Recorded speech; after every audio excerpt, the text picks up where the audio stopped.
Mayroon tayong bagong dating na tools. Vacuum tester siya sa makina. Ito yung tsura niya. So sinisit up pa natin. Ayan. Dalawa yung function niya. Andito na side sa vacuum, andito na side sa fuel pump pressure. So madali lang i-set up yung yung vacuum hose natin. So testing muna tayo sa vacuum hose. Ito lang itsura niya. Nakaset na yan siya.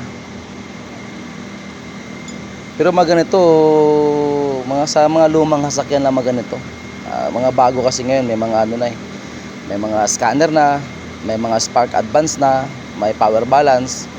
So lumang modelo lang siya, binigay lang sa atin.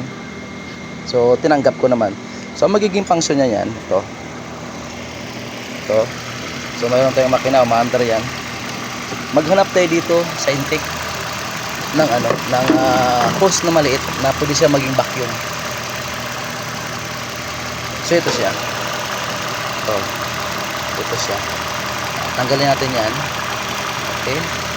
Diyan lagyan natin itong tip ng tester natin. Diyan.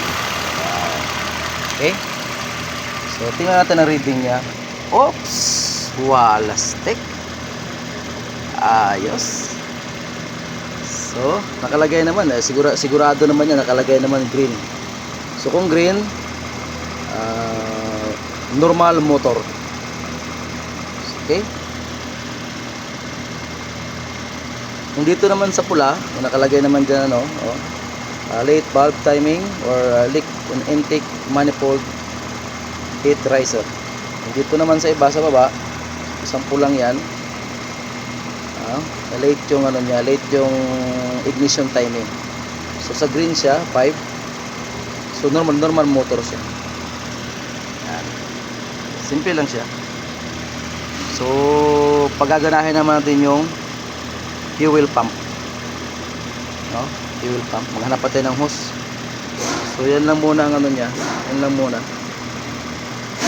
Vacuum. Yan lang muna.